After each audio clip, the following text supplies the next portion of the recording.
तालियां बजती रहनी चाहिए दोस्तों।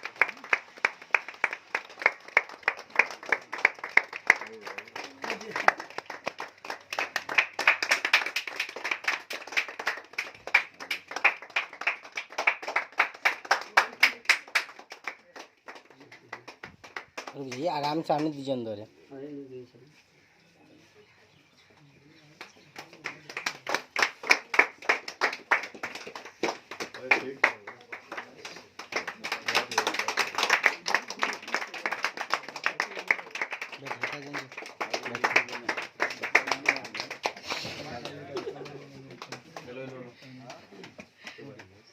हो गया, ठीक है। बैठिए आप लोग, सब लोग। बेसिकली हम समस्तीपुर के रहने वाले हैं। समस्तीपुर को जान रहे हैं जी सर। और इस बिजनेस को लगभग 4 साल 3 महीने से कर रहा हूँ।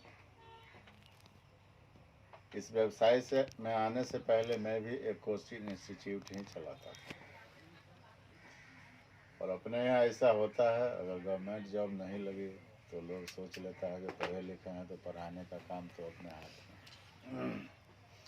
लेकिन वो पढ़ाने का काम हम 2007 में स्टार्ट किया। एजुकेशन मेरा कंप्लीट 88 में हो गया। 84 में हम मैट्रिक किए थे, 88 में ग्रेजुएशन कंप्लीट हो गया। घर की माली हालत अच्छी नहीं थी। मेरे पिताजी एक साधारण सा किसान थे। जिन किसान के खेती करने से उनका पूरा साल का दाना भी नहीं मिले, वैसे किसान को क्या बोलेंगे, खेतिहर मजदूर थे। हम 4 भाई थे, चारों भाई में सबसे बड़े हम थे और हमसे छोटे 3 भाई और 1 बहन थे। किसी तरह ग्रेजुएशन कंप्लीट किए। उसके बाद लगा जो आगे का पढ़ाई करना मुश्किल है, क्योंकि घर की जिम्मेवारी आने लगी थी और पिताजी अपना हथियार डाल रहे थे धीरे धीरे। तो उस समय क्या था, जो जॉब के लिए केवल एजुकेशन नहीं चाहिए था, लोग बोलता था कुछ टेक्निकल नॉलेज होना चाहिए। तो टेक्निकल नॉलेज में उस टाइम में कंप्यूटर वगैरह नहीं था। टेक्निकल नॉलेज में लोग टाइपराइटिंग सीखा करते थे, शॉर्ट हैंड सीखा करते थे। तो मुझे भी ऐसा लगा कि मैं भी टाइपराइटिंग सीखूं और शॉर्ट हैंड सीखूं। चूँकि कॉमर्स से मेरा एजुकेशन है और अकाउंट ऑनर्स हम किए थे। तो टाइपराइटिंग सीख रहे थे, लेकिन परिवार से वहाँ पे 50 रुपये महीने का फीस था, वो भी घर से पूरा नहीं हो पाता था। तो हमने सोचा जो पढ़ाई के साथ साथ कुछ करना चाहिए। तो उस समय LIC का एक वैकेंसी निकला था एजेंट का, पेपर में देखे तो हम उस फॉर्म को भर दिए। फॉर्म भरने के बाद सिलेक्शन हुआ, उसमें एग्ज़ाम हुआ। एग्ज़ाम देने के बाद सेलेक्ट हुए और 8 दिन का ट्रेनिंग हम लोगों को मिला, पटना जाकर ट्रेनिंग मिला और हम LIC करना शुरू किए। यानी हम अपने जीवन में पैसा कमाने का काम LIC से शुरू किए। लेकिन 2.5-3 साल काम करने के बाद 2091 में हम LIC को छोड़ दिए। कोई ना कोई कारण था जो हम LIC को गांव में करते थे, उसको छोड़ के हम यहाँ से दिल्ली चले गए। दिल्ली में 6 महीना रहे, लेकिन दिल्ली में दिल नहीं लगता था और वापस हम फिर गांव चले आए, फिर पटना गए, नौकरी करने लगे। नौकरी करने के बाद लगा जो नौकरी से कुछ होगा नहीं, तो हमको एक पार्टनर मिल गया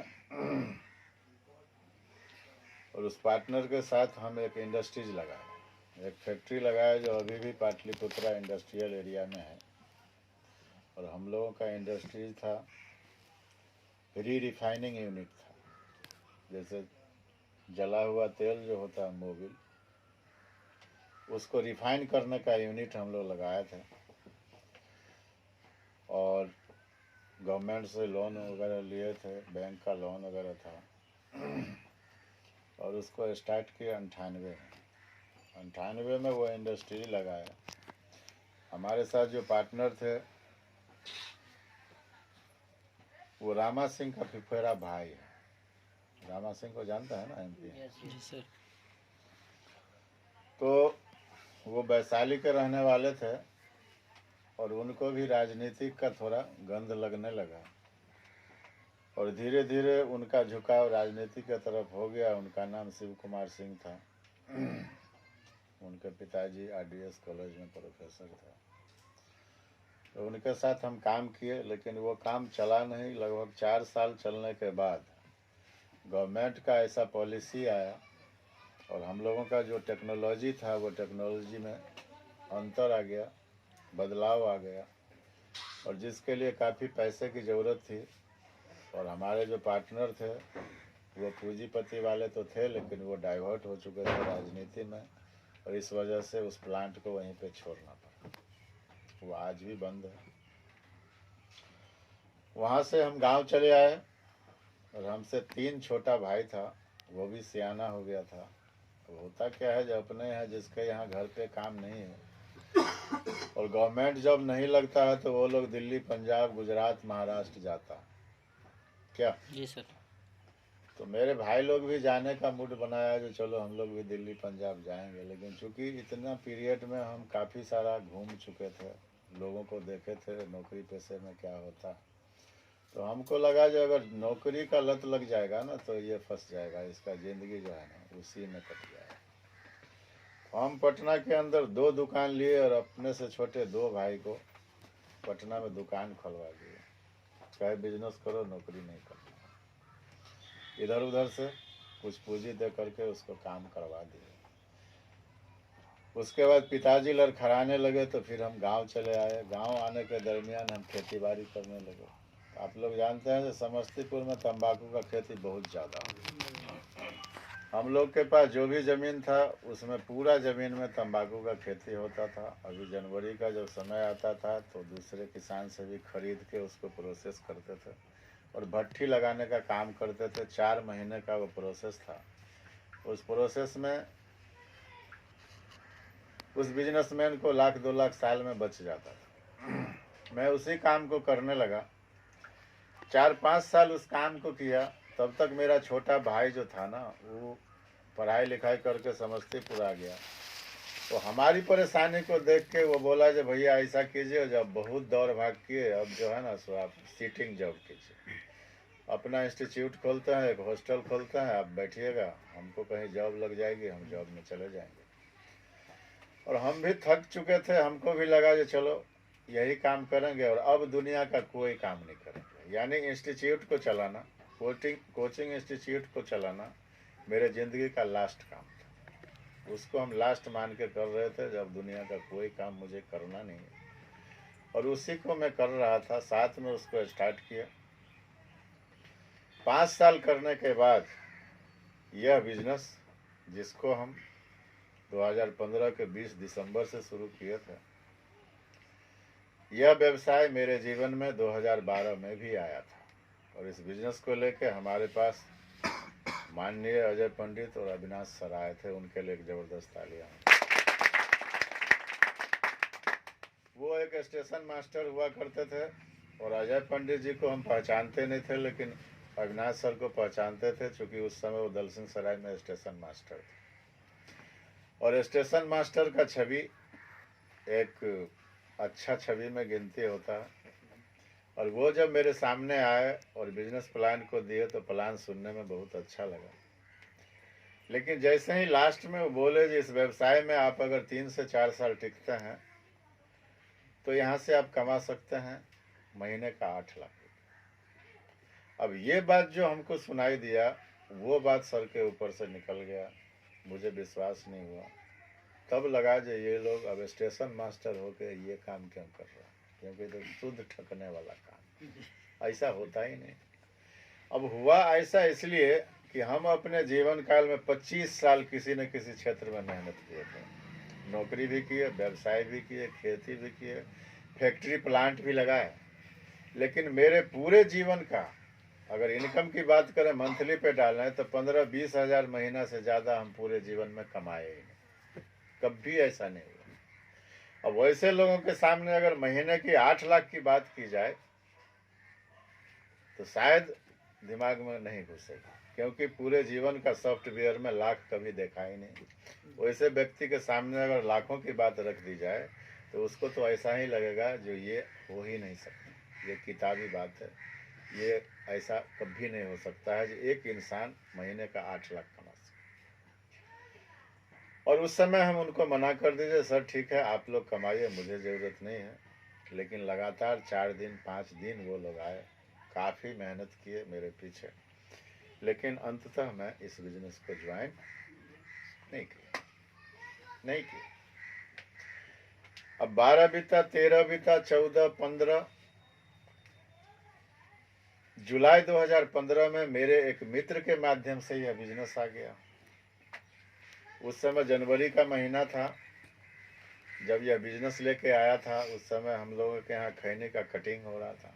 हम खैनी काट के पथार में लाए हुए थे, दूसरे का भी खरीदे हुए थे। तो वो मेरा बचपन का साथी था, जैसे बोले जो बचपन के साथी थे, तो उसको मना करना बड़ी मुश्किल होता। तो वो कहा जो नहीं यार ये बिजनेस तुम्हारे लायक है, तुम बहुत अच्छे से कर सकते हो। और वो उसका नाम था सत्यनारायण राय, और वो अभी हाई स्कूल में हेडमास्टर है। तो वो बार बार बोलता था कि तुम इस बिजनेस में सफल हो जाओगे, तुम कर सकते हो, क्योंकि हम सेल्स के दुनिया में 7-8 साल काम किए थे। वो चूँकि हमको जानता था, तो बोला जो तुम इस बिजनेस में सफल हो सकते हो। लेकिन मेरे नज़र में इसको हम बिजनेस का दर्जा देते ही नहीं थे। हम कहे शुद्ध ठगने का काम है, ये कैसे हो सकता। लेकिन वो माना नहीं, बराबर आता था। अब उसको जनवरी में जब वो आना शुरू किया, तब समझ जाइए जुलाई में जाके हम उसको हामी भरे। हम उसको कहे जी इसका प्रोसेस ख़त्म करेंगे तब फिर बात करेंगे। 4-5 महीना तो उसमें लग गया, तंबाकू के प्रोसेस में। और फिर एक दिन फॉर्म भर दिए तो पैसा देने में आनाकानी करते थे। वो बार बार आता था, पैसा होता ही नहीं था तो देते कहाँ। कभी मूड भी बनता था तो पैसा एक्स्ट्रा होता ही नहीं था। जब उसी खैनी का लास्ट प्रोसेस था, जब मुट्ठा उठा बांध रहे थे, वो गांठ में जाता, उस समय वो आया।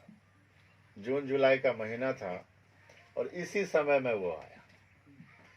इस समय क्या था, जो सैटरडे का दिन था, हम लोग के यहाँ सैटरडे का हाट लगता है, तो 1 सप्ताह का हिसाब लेबर को उस दिन करके देता। उसी दिन वो आया और इसी तरह शाम का समय था, लेबर सबको हिसाब दे दिए थे और कब गंजी उंजी खोले हुए थे, जब स्नान करने जाएंगे। कहा तो खैनी का तो गंध आता, गर्मी का समय था और उसी समय वो पहुंच गया। हम समझ गए जो फिर वही बात करेगा, लेकिन मित्र था, बोलते क्या। वो आया तो बगल में कुर्सी था, ऐसे ही बैठ गया और डायरी में जिसका हिसाब रखे हुए थे लेबर का 3200 रुपया बच गया था। उसको हिसाब देने के बाद उस पैसे को इसमें ऐसे डाल के हम यहाँ पे रखे हुए थे। वो आया, कुर्सी पे बैठ गया। हम कहे जो चाय बना के लाओ, और उसी के लिए हम पानी लेने जग में ट्यूबवेल पे चले गए। तब तक वो क्या काम किया, जो होता है, जो एजुकेशन से जुड़े हुए लोग होते हैं, उनके सामने अगर कुछ बुक वगैरह रखा हुआ है तो पलटना उसका फितूर बना हुआ है, वो उठा लेगा, उसको पलटेगा। वो डायरी को उठाया, ऐसे किया तो उसको पैसा नजर आया, तो इसी के लिए तो आता था, कई बार आया। जब वो पैसा देखा तो चुपचाप पैसा निकाल लिया। पैसा निकाल लिया, हमको बोला नहीं। फिर चाय आया, चाय वो पी लिया। चाय पीने के बाद हम कहे यार हमको स्नान करना है, तुम बैठो। तो हम देखे जिस डायरी को दे दें, किसी बच्चे को बुलाए जिसको रख दो। जब हम उठा के इसको देखने लगे तो ऐसे किए तो उसमें पैसा न था। अब हम बार बार नीचे देखें, उधर देखें, इधर उधर देख रहे हैं, पैसा नहीं था। अब मित्र था, उसको बोलते कैसे, लेकिन अंततः बोलना पड़ा। कहा तो बच्चे उच्चे को तो कोई आया नहीं था वहाँ पे। हम कहे यार इसमें पैसा रखल था। तो वो कहा जहाँ पैसा, हम कहा पैसा कहाँ लिया, बोला पैसा नहीं दिया। वो हमको तो टेंशन हो गया, हम कहे कहाँ है पैसा। फिर कहे खैर ठीक है, ये जाएगा तो फिर इसको खोजेंगे। तो फिर कहा जो ठीक है तो हम चलते हैं, पैसे के लिए आए थे, पैसा तो अभी देगा नहीं, देना अब 1-2 सप्ताह बाद। वो खड़ा हो गया तो गाड़ी पे जाके वो हंसने लगा। हंसने लगा। हम कहे यार तू ही पैसा लिया है तो पैसा हम ही लिए हैं, लेकिन ये पैसा किसी भी कीमत पे तुमको लौटाएंगे नहीं, ठीक है। वो 3200 रुपया ले लिया। बहुत जिद किए उसको जो पैसा दे दो और लेबर का हिसाब देना है, कुछ लेबर अभी नहीं आया, सुबह में आएगा। लेकिन वो नहीं दिया, कहा कुछ करोगे पैसा नहीं देंगे। हम उससे बहुत बोल बाल लिए। अंततः उसको कहा जो ठीक है 3200 रुपया से अगर तुम हमको जान छोड़ देता है तो तुम जाओ, फिर दोबारा पैसा के लिए मत आओ। वो ये भी सह गया और कहा ठीक है दोबारा ना आएंगे। वो वहाँ से चला गया। वो चला गया। जाने के बाद मेरा आईडी लगा दिया। आईडी लगाने के बाद करीब 20-22 रोज के बाद मेरा पैकेज आया। तब हम समझे जो पैसा लगा चुका, फिर भी उसको हम पैसा नहीं दिए। उस समय दिवाली आ गया। दिवाली के टाइम में टीचर लोग को पैसा रुका हुआ था। दिवाली में बोलता था पेमेंट करेंगे, गवर्नमेंट ने दिया नहीं। हमारी मैडम बोली जो सत्यनारायण जी को पैसा वैसा नहीं मिला तो उनका सामान आप ले लिए हैं तो कम से कम उनका पैसा दे दीजिए, काम करना तो अलग की बात है। तो हम कहे ठीक है, उसको बुला के पैसा दे देता। उसको बुला के पैसा देने वाले थे। जैसे हमारा छोटा बेटा जो था ना, सो वो गियर वाला साइकिल के लिए परेशान करता था। ये गियर वाला साइकिल हमको दीजिए, रेंजर होता है क्या होता है। जी सर। तो कहे ठीक है चलो आज कसवा देते हैं। फ्राइडे का दिन था। उसी को साइकिल कसाने के लिए हम बाजार गए थे और यही समय था। इसी समय में थे और साइकिल वाला बोला जो 1.5 घंटा 2 घंटा समय लगेगा, भैया आप लीजिए पेपर पढ़िए, हम रेडी करते हैं। हम हवा में निकल के बाहर पेपर पढ़ रहे थे और उसी दरमियान वो आ रहा था। सामने से आ रहा था, हम उसको नहीं देखे, हम तो पेपर देख रहे थे। वो आया मेरे सामने आकर के बोलता है कि आप भैया आज तो तू धरा गया। क्या? तो जिस चीज़ के लिए बोलते थे जो ट्रेनिंग में आओ, सेमिनार में आओ, तुम्हारा आईडी तो लग गया है, इसी बिल्डिंग में होता है प्रोग्राम। तो आज अजय सर का ट्रेनिंग है, चलो कम से कम एको बार सुन लो। हमको लगा जो 1.5-2 घंटे के लिए बोला ही है, जो तब तक कसेगा। आज कितना दिन से 3 महीना से बोलता है, तो चलो आज देख लेते हैं। हम उसी अमना विहार था, बिल्डिंग था, उसी हॉल में था प्रोग्राम, चले गए। प्रोग्राम में जब गए तो वहाँ पे अजय सर का ट्रेनिंग चल रहा था। अजय सर पूरा प्रोग्राम ख़त्म हुआ, अंत में अपना क्लोजिंग किए, बोले जो मैं एक स्टूडेंट हूँ और हम इलेक्ट्रॉनिक्स इंजीनियरिंग कर रहे थे। उसी दरमियान हमको यह बिज़नेस मिला। मुझे भरोसा नहीं था, लेकिन किसी तरह इस बिज़नेस को हमने किया। लेकिन जिस समय हम पढ़ाई कर रहे थे उस समय मुझे भरोसा नहीं था जो 25-30 हज़ार रुपये का भी जॉब मिलेगा कि नहीं मिलेगा। लेकिन एक 27 साल का लड़का इस बिज़नेस में आज से 3.5 साल पहले आया और वही लड़का आपके सामने खड़ा है जिसकी एक सप्ताह का इनकम 1,23,432 रुपये। अब वही सीन मेरे दिमाग में फिर दौड़ गया। जो 8 लाख रुपये वाला बात था, हमको लगा जी इसका मतलब है जो 5 लाख रुपया महीने का कमा रहे हैं। सप्ताह का 1,23,000 यानी लगभग 5 लाख रुपया महीने का इनके इनकम है। हमको लगा जी मेरे जीवन में अगर बार बार सेफ सप आता है तो आज इससे निपट लेना। तो निपटना क्या है, जब क्लोजिंग हो गया, कुछ लोग निकल रहे थे, कुछ लोग उनसे बात कर रहे थे, फिर वो बोले जो चलिए। लेकिन उस दिन क्या था, जो हम उनसे बात करना चाह रहे थे, हम कहे जिनसे हमको बात करा था, बोले ठीक है बात कर लीजिए। सामने गए तो अजय सर पहचानते थे, बोले चलिए बहुत बहुत बधाई हो आप सिस्टम में आए। हम कहे सर सिस्टम में तो आए लेकिन काम नहीं करते।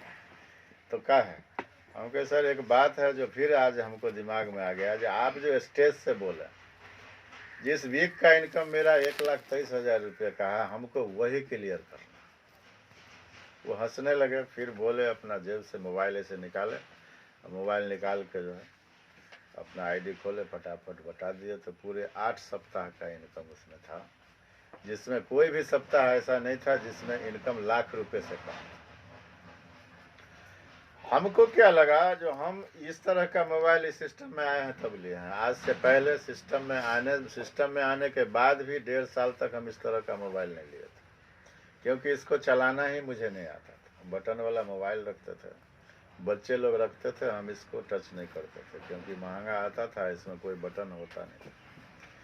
हमको लगा जो ये सॉफ्टवेयर इंजीनियर हैं, हो सकता है इसमें दिखाने के लिए कुछ सेटिंग है। वो बोले जब सेटिस्फाइड हैं, पैसा आता है। हम कहे सर सेटिस्फाइड तो हुए लेकिन पूरा नहीं हुए। वो बोले ठीक है, आपको 10-20 मिनट और इंतजार करना होगा। ठीक है, कोई बात नहीं। फिर कुर्सी पे बैठ गए, फिर 2-4 लोगों को डील किए, फिर वो कहे चलिए। उस समय उनके साथ अंजनी झा जी थे, तो चूंकि उस समय अंजनी झा जी के पास ही गाड़ी था, तो गाड़ी से आना जाना उनको वहाँ पे वो करते थे। तो ले गए ऊपर उनका कमरा था, कमरा में ले गए। वो अपना पासबुक निकाल के हमको दिए, पूरा अप टू डेट पासबुक था, पंजाब नेशनल बैंक का पासबुक था। उसमें हमने देखा जो अमाउंट जितना क्रेडिट था उसमें थोड़ा फर्क था। जो हम मोबाइल पे देखे थे वो अमाउंट उसमें कहीं मैच नहीं कर रहा था। 3-4 फिगर और डेट मेरे नज़र में था, हम देखे तो उस डेट में वो मैच नहीं कर रहा था। हमको लगा जो अब चोर धराया। कहा तो वो अमाउंट कुछ और था, ये अमाउंट कुछ और था। हम कहे सर इसमें तो अमाउंट मिल नहीं रहा। फिर वो हंसने लगे, कहे देखिए मोबाइल में जो आप अमाउंट देखे थे वो मेरा इनकम था, और जो आप देख रहे हैं पासबुक में वो मेरा पैसा है, वो मेरा है। तो उसमें 5% TDS कटा। तो हम गौर किए तो 5% का ही अंतर था। वो बोले जो सेफ सब 1 नंबर का पैसा देता है, बिल्कुल वाइट मनी देता है। 5% इसमें TDS कटता है, जो साल के अंत में रिटर्न हो सकता है। और जिनका डिडक्शन होना है, जिनका इनकम क्रॉस करेगा, अभी तो शायद 5-6 लाख कर दिया है, तो उनका कटेगा। फिर मेरा जो मोटिवेशन उनको डिफीट करने का था वो डाउन हो गया। फिर हम कहे ठीक है, अब मूड हम बनाए जो काम करना चाहिए। अब हुआ क्या, जो अब हमको सिस्टम पे भरोसा हो गया, जो नहीं पैसा आता। लेकिन उस रात आपको बता दें, जब हम अपने घर को आए ना, तो रात भर मुझे नींद नहीं आई। रात भर हम बेचैन हो गए। हमको इतना ही लगता था जो अगर ऐसा ही करना था तो आज से 4 साल पहले हम इतना इंक्वायरी क्यों नहीं की। अब सिस्टम पे मुझे भरोसा हो गया, लेकिन मुझे अपने आप पे भरोसा नहीं होता था जो मैं इस काम को कर पाऊंगा कि नहीं। चाहे तो हमारी उम्र तो हो गई 46 साल। अब हम गाड़ी भी उतना तेज नहीं चलाएंगे। दिन रात पहले दौड़ते थे, अब दौड़ नहीं पाएंगे। अब दिक्कत है, अगर 4-5 साल पहले हम इसको समझ लेते तो अभी तक मेरा बेड़ा पार हो जाता। और यह दुविधा मुझे रात भर नींद नहीं होने दिया। हम छटपट करते थे, अब करें तो करें क्या, मुझसे होने वाला ना। फिर मन में आया जो मेरा बेटा 14-15 साल का है, 2-3 साल बाद उसी को ज्वाइन करा के हेल्प कर देना, निकल गया। मुझसे नहीं होगा। 1.5 महीना वैसे बीत गया। 1.5 महीने बाद शुभकांत जी को बेटा हुआ था। शुभकांत जी के लिए भी जबरदस्त तालियां होनी चाहिए। उनका मकान मेरे मकान के सामने था, और उस छठी में इनवाइटेड थे अजय पंडित। इनवाइटेड इसलिए थे जो आए हुए थे शहर में, तो उनको भी भोज था, मेरा भी भोज था। उसी में फिर मिलन हो गया। अब बोले जब क्या बताइए कहाँ तक पहुँचे। हम कहे सर वहीं पे। कहा वैसे नहीं होगा, आप आइए, चलिए आपके घर पे चलेंगे। हम कहे सर मेरा घर सामने। तो ठीक है, खाना खा के चलते हैं। वो आए, आने के बाद कहे काहे आप काम नहीं कर रहे हैं। हम कहे सर अब हमको सिस्टम पे भरोसा है, लेकिन हमको अपने आप पे भरोसा नहीं है, जो मुझसे ये काम नहीं। कहा क्या बात करता, कहीं काहे नहीं होगा। क्योंकि सर हमसे नहीं होगा काम। तो इसमें तो आपको ज्वाइन भी कर गए हैं, आप कुछ लोगों से मिलिए, सिर्फ 2 लोगों का काम है। तो सर हमसे नहीं होगा। तो वही बात फिर कहे, वो एक सवाल का आप हमको जवाब दीजिए। आप अपने जीवन में आप 45 साल का उम्र बिताए, आपके जीवन में कितना लोग इस दुनिया को छोड़ के गया होगा। देखें, एकदम देखें, अपने ही घर में देखें।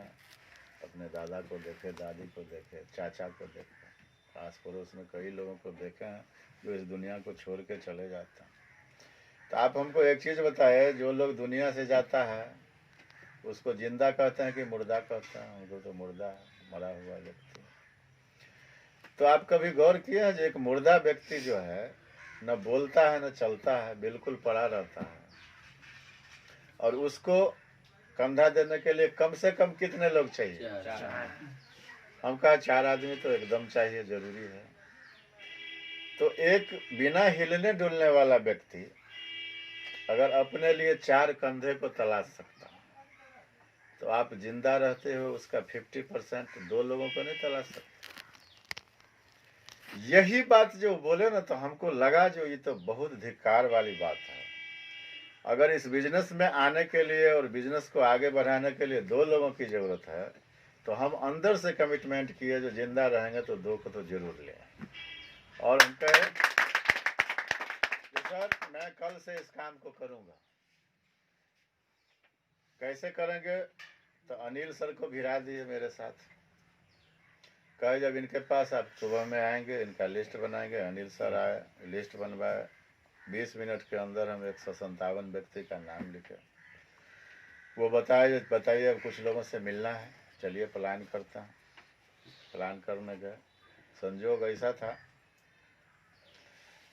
जो फर्स्ट प्लान में ही जिसको प्लान करने गए थे वो व्यक्ति तैयार नहीं हुआ, लेकिन बगल से खड़ा होकर जो सुन रहा था वो तैयार हो गया। वो कहा जी काम हमको पसंद है, हम करेंगे, क्या करना होगा बताइए।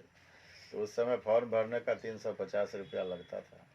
तो फॉर्म भरा वो व्यक्ति और 8737 रुपये का पैकेज वो सेलेक्ट किया। लेकिन हमको भरोसा नहीं था जो व्यक्ति पैसा भी देगा, लेकिन कल होकर के बैंक पे बुला करके हमको पैसा भी दे दिया। तो हम इस बिजनेस की शुरुआत 2 लोगों को ज्वाइन कराने के लिए ही किए थे। और उस भरोसा किस व्यक्ति पे था?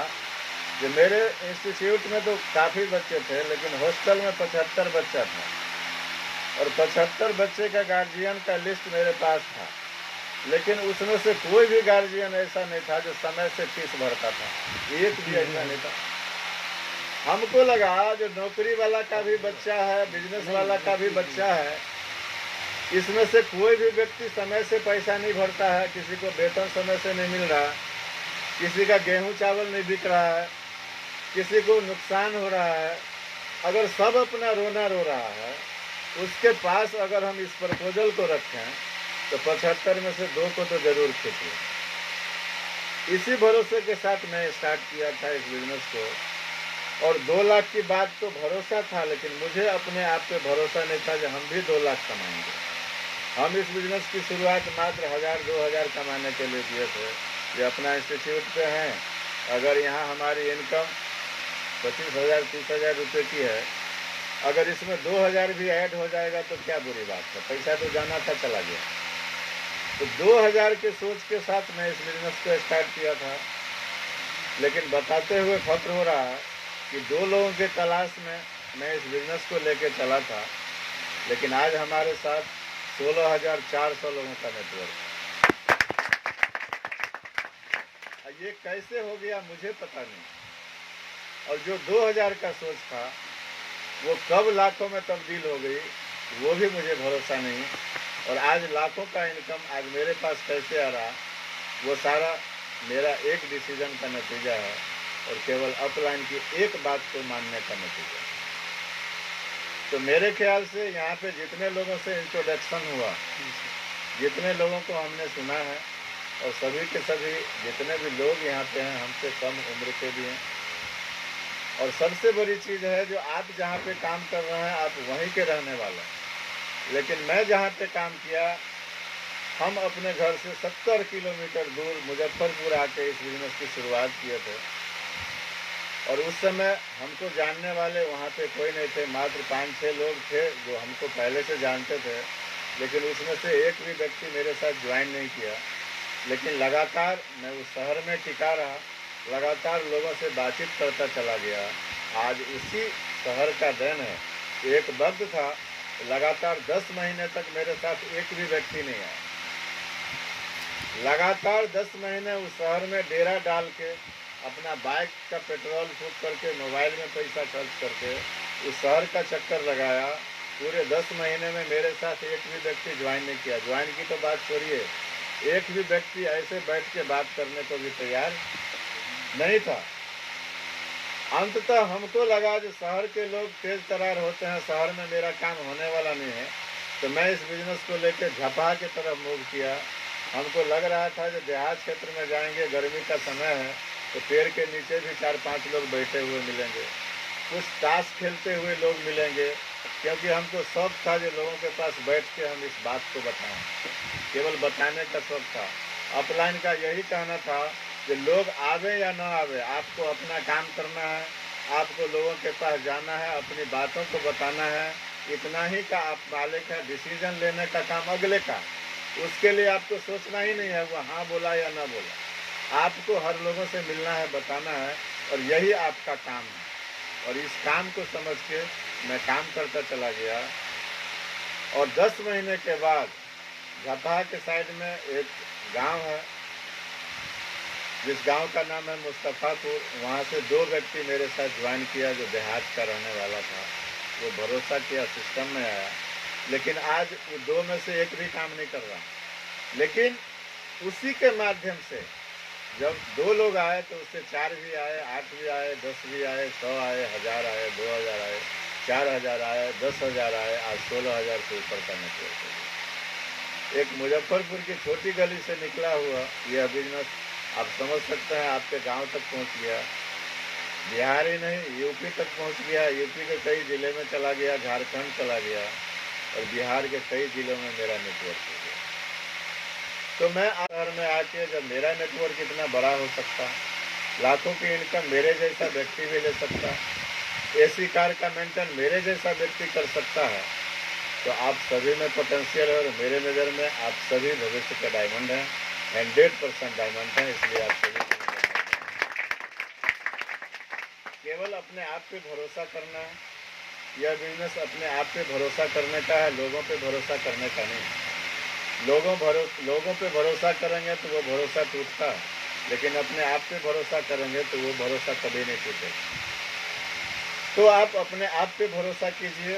और डायमंड बनने की जहाँ तक बात है, डायमंड तो आप उसी दिन बन चुके हैं जिस दिन आप फॉर्म को साइन अप किए थे। जिस दिन आप फॉर्म को साइन अप किए थे, डायमंड आप उसी दिन बन चुके हैं। अब केवल प्रोसेस बाकी है, क्योंकि प्रोसेस होना भी ज़रूरी है। एक डायमंड का जो क्वालिटी होता है, एक डायमंड के अंदर जो गुण होता है, एक डायमंड के अंदर जो नॉलेज होता है, यही प्रोसेस आपके अंदर नॉलेज को भरता है, आप में मजबूती लाती है। जो आप इस डायमंडशिप के सफ़र में लोगों से मिलते हैं, जुलते हैं, आपके साथ जो परेशानियां आती है, वो सारे आपके अंदर मजबूती भरता है। इस परेशानी से घबराना नहीं है, ये सारा का सारा आपका प्रोसेस है। तब है क्या, जो उस प्रोसेस में बहुत सारे लोग टूट जाते हैं। आपने कई सारा कहानी सुने होंगे, जो मूर्ति वही पत्थर का बनता है जो छेनी का चोट बर्दाश्त करता है। उसी पत्थर का मूर्ति बनता है जो छेनी का चोट बर्दाश्त करता है, और जो छेनी का चोट नहीं बर्दाश्त करता है वो सीढ़ियों में लगा करता है।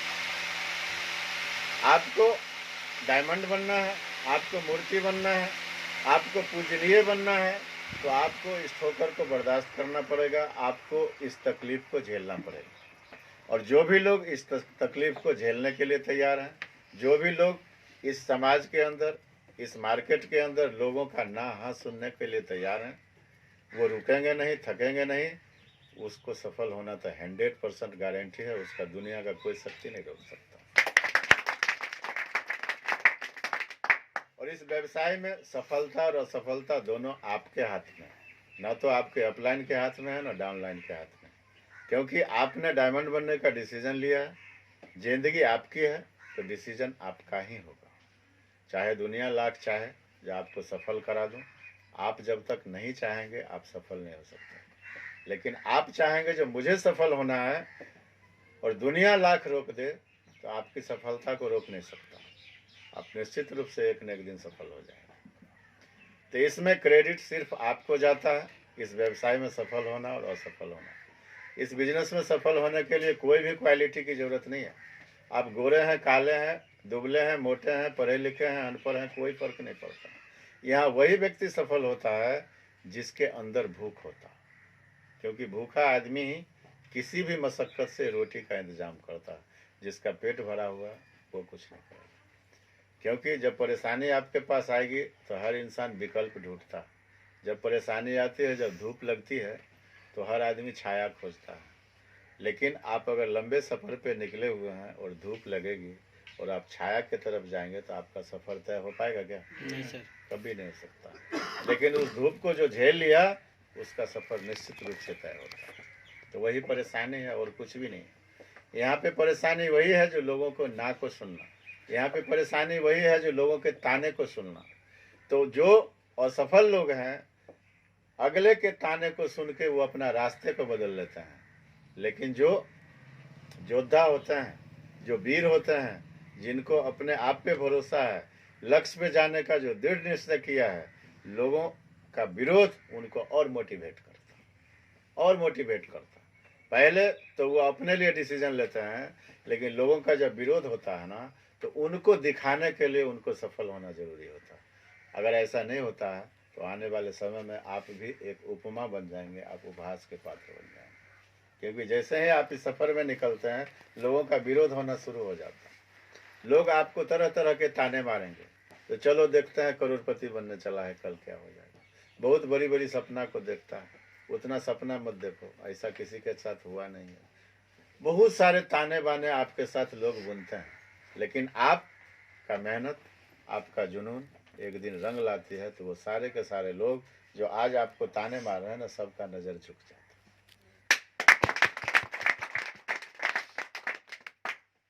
दुनिया में हर चीज़ की कीमत है। जब कीमत की बात आती है तो मैं आपको एक चीज़ बता दूं, जो आपको कभी भी अगर डिमोटिव आप होते हैं तो आप गौर करें, जो आप कितना बड़ा मुकाम लेने के लिए चले हैं, कितना बड़ा संकल्प आप लिए, आप संकल्प कितना बड़ा लिए हैं, इसको हमेशा अपने जहन के अंदर रखना है। आप महीने का 8 लाख रुपया कमाने चले हैं, आप कोई चपरासी बनने के लिए खेल नहीं शुरू किया। आप 1000, 10,000, 5,000, 20,000 रुपया महीना कमाने के लिए खेल नहीं शुरू किया। आप शुरू किया है यहाँ का शहंशाह बनने के लिए। आप करोड़ों रुपया सालों का कमाने के लिए यहाँ पे ज्वाइन किए हैं। आप आने वाले 3, 4 नहीं 5 पीढ़ी को सुरक्षित करने के लिए इस बिजनेस में आए हैं। आप अपने खानदान का नाम रोशन करने के लिए इस फील्ड में आए हैं। आप गौर करें, जो आप जितने बड़े सपने लेकर के इसमें आए हैं, चैलेंज भी आपके साथ उतनी बड़ी ही आने वाली। तो जब सपने बड़े हैं तो चैलेंज भी बड़े आएंगे। बड़ा काम करने निकले हैं तो चैलेंज भी वैसा ही आएगा, और नहीं तो आम जीवन तो जी ही रहे हैं। क्या जरूरत है 10,000 रुपया लगाने का? क्या जरूरत है लोगों का ना सुनने का? आम जीवन को जी करके इस दुनिया से निकल जाते हैं। बहुत सारे लोग इस दुनिया में आते हैं, गुमनाम सा जिंदगी होता है, यहाँ से निकल जाते हैं। लेकिन कुछ लोग ऐसे होते हैं जिनको अपने जीवन जीने का कला मालूम है, उनका जीवन क्या है, उसके अंदर की शक्ति को पता चलता है उनको, और वो अपने शक्ति के बल पे एक ऐसा मुकाम कायम करके जाते हैं जो आने वाला पीढ़ी उनको याद करता है। वो कुछ लोग बिरले होते हैं। हर लोगों में पोटेंशियल होती है। जहाँ तक कुर्बानी की बात है, मैं आपको बता दूं, इसमें चैलेंज कितना बड़ा आता। अगर चैलेंज की बात है तो मेरे आपके गांव पड़ोस, टोला मोहल्ला, सगे संबंधियों में बहुत सारे ऐसे लड़के हैं, नौजवान हैं, जो आज सरहद पे ड्यूटी करते हैं, है कि नहीं? और जिसके लिए हर गांव से लोग हर साल दौड़ते हैं, दौड़ लगाते हैं, तैयारी करते हैं, जो हम आर्मी में जाएंगे, फौज में जाएंगे। मैं आप लोगों से एक सामूहिक रूप से सवाल करना चाहूँगा, जो जितने लोग आज फौज में हैं, ड्यूटी करते हैं, क्या वो सभी राष्ट्रभक्ति के लिए जाते हैं या बेरोजगारी के लिए जाते हैं? बेरोजगारी के लिए जाते हैं। अगर राष्ट्रभक्ति की भावना उनमें होता तो वो वेतन भी नहीं लेता। जी सर। ठीक है, तो कहीं ना कहीं उनके अंदर बेरोजगारी है, और उस बेरोजगारी के ख्याल से वो आर्मी में भर्ती होते हैं, फौज में जाते हैं। अब एक फौजी का इनकम कितना है, कितना वेतन होता? 30,000, 35,000, 40,000 रुपया, यही होता है ना। अब गौर कीजिए, 40,000 रुपया महीना कमाने के ख्याल से एक नौजवान अपने परिवार को छोड़ के, अपने रिश्ते नाते को छोड़ के, अपने घर से मीलों दूर, कोई बर्फ में डूबा रहता है, कोई जंगल में रहता है, कोई बारिश में भीगते रहता है, कोई भूखे रहता है, प्यासे रहता है, कोई सियाचिन पे है, कोई पहाड़ पे है, उस जंगल में ड्यूटी करता है। और इतना बड़ा रिस्क है जो किधर से गोली आएगी, किधर से बारूद आएगी और उसके सीने को चीर के पार हो जाता, और वह व्यक्ति वहीं पे खत्म हो जाता है, उसकी कहानी वहीं पे खत्म हो जाती है। अब इस व्यवसाय में आप आए हैं और यहाँ पे चैलेंज की बात है, तो क्या उतनी बड़ी चैलेंज है क्या? जहाँ पे जान जोखिम में डालने की बात हो, जहाँ पे अगला पल मेरा गिरेगा कि नहीं गिरेगा या देखते ही रह जाएंगे, इतना बड़ा जोखिम की बात हो, ऐसा जोखिम सिर्फ स्वप्न है क्या? नहीं सर। आप किसी के पास जाते हैं तो कोई हाँ बोलता है या ना बोलता है, इतना ही बोलता है ना। जी सर। लेकिन वहां पे इतना बड़ा जोखिम अगर 40,000 रुपये कमाने के लिए होता है, तो आप उस जोखिम से 8 लाख का तुलना कीजिए, जो 8 लाख कमाने के लिए कितना बड़ा जोखिम होना चाहिए। तो क्या उतना बड़ा जोखिम आपके इस बिजनेस में है क्या? नहीं सर। लेकिन यहाँ से आप सफल हो सकते हैं, आप डायमंड बन सकते हैं, आप अपने खानदान का नाम रोशन कर सकते हैं। इतनी बड़ी अपॉर्चुनिटी, इतना बड़ा बिजनेस सौभाग्य बस आपके पास आया। कहीं न कहीं ऊपर वाले के इशारे से ही आपके पास वो व्यक्ति पहुंचे हैं जो आपको ये जीवन बदल देने वाली अपॉर्चुनिटी आपके सामने रखा, और आपको न कहने के बावजूद भी बार बार प्रयास करके उन्होंने आपके पास आना बंद नहीं किया और लगातार प्रयत्न करके आपको इस सिस्टम में लाया। वह व्यक्ति आपके धन्यवाद के पात्र हैं, और वह एक खास व्यक्ति है जो आपको उन्नति में देखना चाहता है। आप अपने समाज के अंदर, आप अपने गांव के अंदर, मोहल्ले के अंदर, रिश्ते नातों के अंदर, आप गौर कीजिए, आपका कितना भी समर्थक होगा, वो आपका कितना भी भलाई चाहेगा, विकास चाहेगा, लेकिन वो विकास उतना चाहेगा अपने से कम। कोई भी व्यक्ति आपको अपनों से आगे बढ़ना देखना नहीं चाहेगा, लेकिन आपका अपलाइन है जो हमेशा देखता है कि आपकी इनकम हमसे भी ज़्यादा, हमेशा वो आपको ऊपर बढ़ाने की फिराक में रहता है और आपके लिए हर मेहनत और मशक्क़त करता है। आप उस अपलाइन को थैंक्स कहिए जो आपके इनकम के लिए आपके साथ फॉलोअप में निकलता है, आपके इनकम के लिए लोगों का ना हाँ सुनता है, आपके इनकम के लिए वो लोगों के जिद्दोजहद से खेलते रहता है। वो अपलाइन नहीं, आपके लिए भगवान है। इस बात का पता अभी नहीं चलता है, लेकिन जब आप इस बिजनेस में थोड़ा आगे बढ़ते हैं ना, तो अपलाइन का महत्व पता चलता है। ये अपलाइन क्या होता है? कहा जाता है upline is the life line. Upline के लिए मैं आपको एक चीज बता दूं, आपका एरिया थोड़ा फ्लड एरिया है ना। आप लोग बाइक चलाते हैं, कभी देखते होंगे जो किसी ऐसे डाइवर्सन से आप पास कर रहे होंगे, ऐसे पुल से पास कर रहे होंगे। जब बाढ़ का एरिया नहीं होता है, बाढ़ का समय नहीं होता है, बिल्कुल खाली रहता है, तो आप बिल्कुल बाइक का स्पीड 60, 70, 80 में चलाते हैं। जी सर। यही होता है ना। जी सर। लेकिन आप कल्पना कीजिए, एक नदी बीच में ऐसा पड़े जिसमें बाढ़ से पहले आप 70, 80 में चला रहे हैं, लेकिन बाढ़ का समय आ जाए और वो पुल जो है ना, दोनों तरफ से लबालब भरा हुआ, पानी निकल रहा है, और उस पुल में रेलिंग नहीं हो, रेलिंग नहीं हो। बाढ़ से पहले उसी पुलिया से आप 80 के स्पीड में चल रहे थे, लेकिन दोनों तरफ से पानी भरा हुआ है, बगल का रेलिंग जो है वो अगर टूटा हुआ है, गिरा हुआ है, तो क्या आपका स्पीड 80 का होगा? नहीं सर। आपका स्पीड 20 का होगा। जी होगा कि नहीं होगा? जी सर। तो कभी गौर किया जो क्या वजह है जो आपका स्पीड 20 का हो गया, लेकिन उसी पानी चाहे कितना भरा हुआ हो, अगर दोनों तरफ से रेलिंग खड़ा होता तो आपका स्पीड 80 का ही होता। तो अपलाइन जो है ना, वो वही रेलिंग है जो आपको इस बिजनेस में खेलने के लिए बिल्कुल स्वतंत्र करता है। जिस तरह से एक बच्चा को आप गोद में लेते हैं और उछाल देते हैं ऊपर, वो बच्चा हंसता है कि रोता? हंसता है। क्यों हंसता है? उसी से नीचे पकड़ने वाला है। बस बस वही अपलाइन है आपका। अपलाइन का रोल वही है, जो आप कोई भी खेल यहाँ पे खेलेंगे आप बिल्कुल सुरक्षित हैं, बिल्कुल सुरक्षित हैं। और इतना बड़ा सपोर्ट मामूली सपोर्ट नहीं। तो अपलाइन के बातों पे भरोसा कीजिए। कोई भी अपलाइन अगर आप तक कोई मैसेज को डालता है ना, वो उनका अपना मैसेज नहीं होता, कहीं न कहीं ऊपर से दिया हुआ गाइडलाइन होता है, जो आप तक पहुंचाने का काम आपका अपलाइन करता है। इसलिए बहुत बड़ा रिस्क नहीं है। मैंने एक फौजी का उपमा दिया आपको, और उससे ज़्यादा रिस्क इसमें नहीं है। यहाँ पे आपके हाथ में ये बिजनेस है, इस बिजनेस में सफल होना और असफल होना केवल और केवल आपके हाथ में। दूसरा कोई इसका मालिक नहीं है, आपका कोई बॉस नहीं है। कोई व्यक्ति आपको ज्वाइन कराया इसका मतलब वो आपका बॉस नहीं है। आपको एक बिजनेस दिया है, उसका चाबी भी आपके हाथ में थमा दिया। उसी समय आईडी जो आपका है ना, आपका चाबी, आपका बॉस नहीं है वो।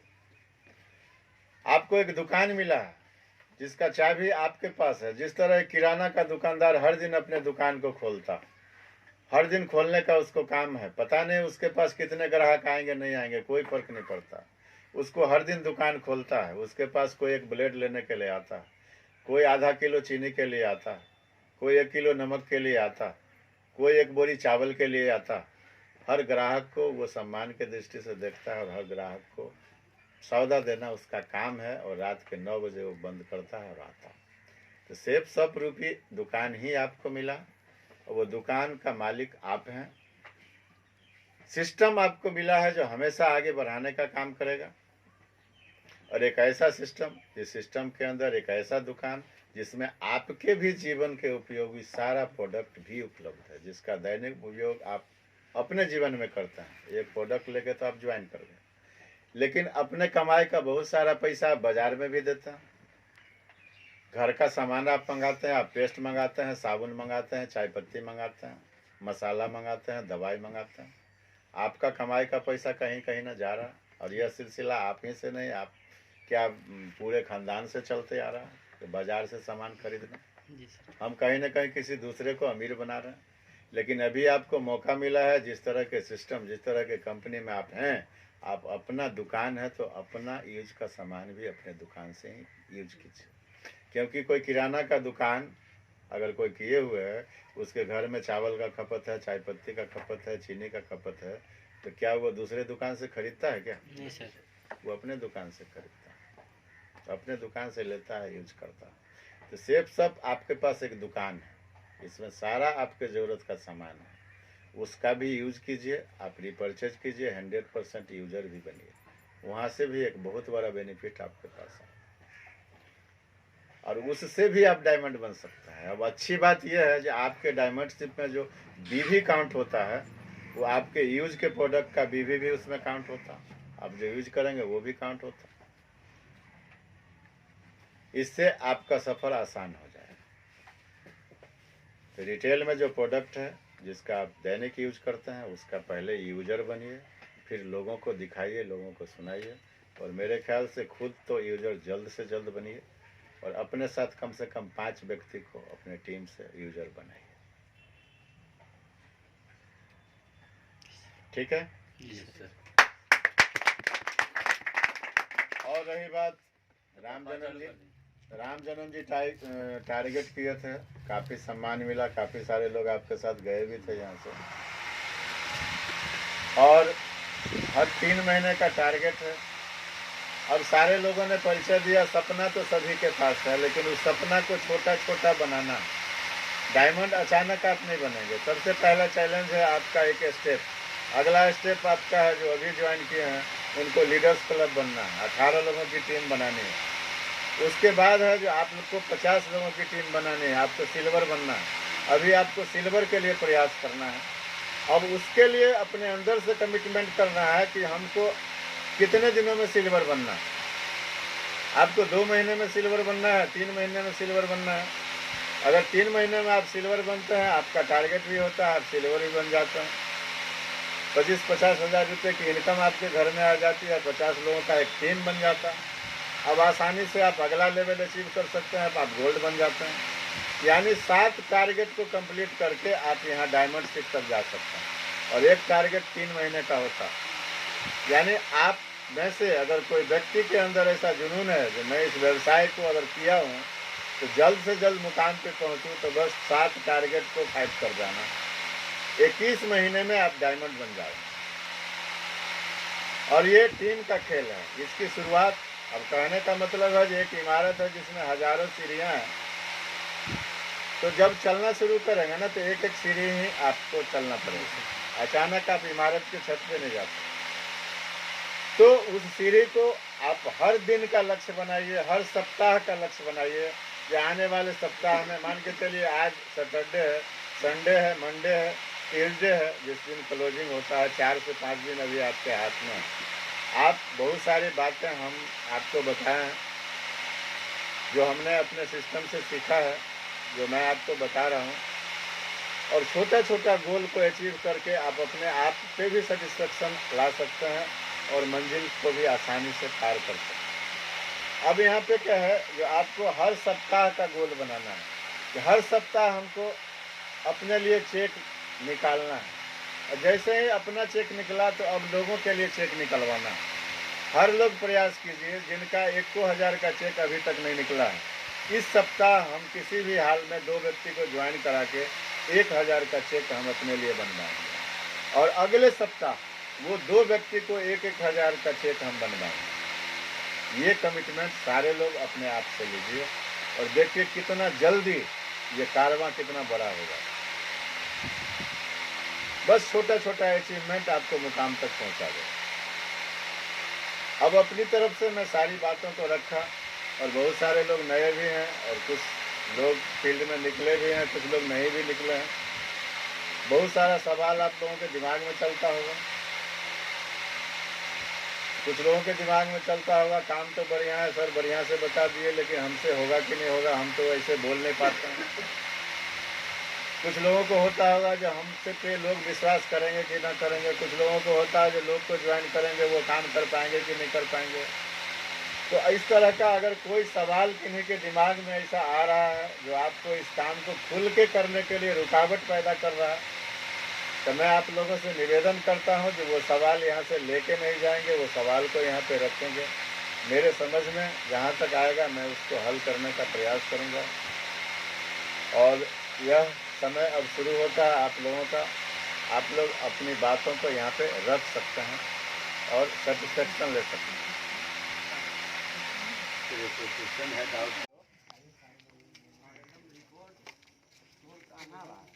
विवेक जी का स्थान अब हमारे सर होगा। एक बार फोटो खींच लीजिए सर।